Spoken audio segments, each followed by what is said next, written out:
আপনাকে জানতে হবে শিয়া কারা, কি তাদের পরিচয়, কেন ওলামায়ে কেরাম তাদের আকীদা ও বিশ্বাসকে ভ্রষ্ট বলেছেন। শিয়াদের বাতিল আকীদা সম্পর্কে জানতে, হিন্দুদের নানা জানা অজানা বিষয় সম্পর্কে জানতে এবং খ্রিস্টান কেন একটি বাতিল ধর্ম মতবাদ এ সম্পর্কে জানতে এরকম আরও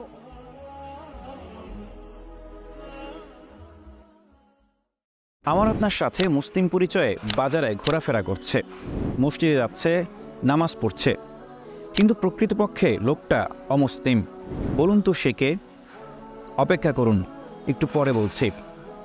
আপনি জানেন কি, পার্বত্য রাঙামাটিতে, চিটাগংয়ে, কুড়িগ্রামে, দেশের বিভিন্ন পার্বত্য অঞ্চলগুলোতে আমাদের শত শত মুসলিম ভাইয়েরা খ্রিস্ট ধর্ম গ্রহণ করছে।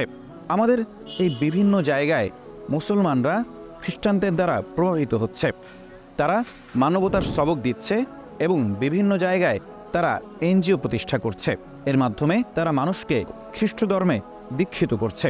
কিন্তু কেনই বা খ্রিস্টান পাদ্রীরা বেছে নিচ্ছে আমাদের এই দারিদ্র্যপীড়িত অঞ্চলগুলোকে, এবং কেনই বা তারা এভাবে দারিদ্র্যপীড়িত অঞ্চলে মুসলমানদেরকে দলে দলে খ্রিস্টানে পরিণত করছে? আর আমাদের মুসলমানরাই বা কেন, কী বা পাওয়ার আশায় তারা দলে দলে নিজেদের প্রাণপ্রিয় ধর্ম ইসলামকে পরিত্যাগ করে খ্রিস্টান হয়ে যাচ্ছে? একজন সচেতন মুসলিম হিসেবে আপনি কি এর কারণগুলো জানেন?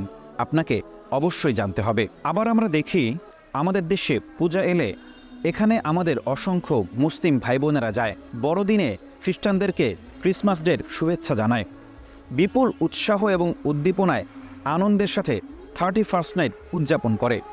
কি লজ্জার বিষয়, যেখানে স্পষ্টতই মহান আল্লাহ রাব্বুল আলামিনের সাথে শিরিক করা হচ্ছে, সেটাই হয়ে গেছে আমাদের বিনোদন মুখর অধ্যায়, আমাদের আনন্দের উৎস।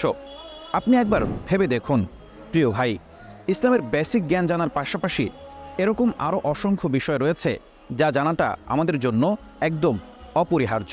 কেউ যদি পূজায় যায়, বড়দিনে যায়, কেউ যদি খ্রিস্টানদের বিভিন্ন ধর্মীয় উৎসবে যায় এবং কোনোভাবে এটার সাথে জড়িয়ে পড়ে, তাহলে বুঝতে হবে সে শিরকের পথে হাঁটছে। আচ্ছা ধরুন, কেউ যদি এটা মনে করে যে আমাদের রাসূল মুহাম্মদ সাল্লাল্লাহু আলাইহি ওয়াসাল্লাম শেষ নবী নন, তারপরে আরও একজন নবী আছে, তার নাম গোলাম আহমদ কাদিয়ানি, তাহলে বুঝতে হবে সে স্পষ্টতই কুফরিতে লিপ্ত রয়েছে, সে স্পষ্টতই পথভ্রষ্ট। আমাদের ইবাদত, আমাদের নামাজ, আমাদের রোজা, হজ, জাকাত, আমাদের সংস্কৃতি, আমাদের কালচার, সব কিছুর মধ্যেই ইসলাম একটি বাউন্ডারি নির্ধারণ করে দিয়েছে। ইসলাম পরিপূর্ণ একটি আকীদা সেট করে দিয়েছে। আপনাকে জানতে হবে শিয়া কারা, কি তাদের পরিচয়, কেন ওলামায়ে কেরাম তাদের আকীদা ও বিশ্বাসকে ভ্রষ্ট বলেছেন।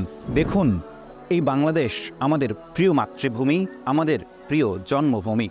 এখানে হাজার বছর ধরে ইসলামের বাণী নিয়ে পথ হেঁটেছেন অসংখ্য আউলিয়ায়ে কেরাম, পথ হেঁটেছেন হজরত শাহজালাল, হজরত শাহ মখদুমের মতো ব্যক্তিত্বরা, যারা ভোর রাতে সুর তুলেছিলেন আস-সলাতু খায়রুম মিনান নাওমের। তাদের এই স্মৃতি বিজড়িত দেশে কেউ যদি ইসলাম এবং মুসলমানের বিরুদ্ধে পায়তারা করে, কেউ যদি নিজেদের অর্থবিত্ত, নিজেদের শক্তিকে ব্যবহার করে মুসলমানদেরকে ভিন্ন ধর্মে দীক্ষিত করে, কেউ যদি ছদ্মবেশে এসে আমাদেরকে ভিন্ন ধর্মের দাওয়াত দেয়, তাহলে আমাকে এবং আপনাকে অবশ্যই এ বিষয়ে সচেতন হতে হবে। আপনাকে জানতে হবে হিন্দু ধর্মের বিভিন্ন জানা অজানা বিষয়াশয়। আপনাকে জানতে হবে কেন খ্রিস্টান একটি বাতিল ধর্ম, ইসলাম সত্য ধর্ম, এটা আমরা সকলেই মানি, জানি এবং বিশ্বাস করি। এজন্য আপনাকে অন্যান্য ধর্ম সম্পর্কেও জানতে হবে, পড়তে হবে, বুঝতে হবে। এতে করে আপনার ঈমান আরও বেশি নবায়ন হবে। আপনি উপলব্ধি করতে পারবেন আল্লাহ রাব্বুল আলামিন আমাকে এবং আপনাকে কি এক বাস্তবতার আলোতে দীক্ষিত করেছেন, আমরা কি পরিমাণ নিয়ামতের মধ্যে ডুবে আছি।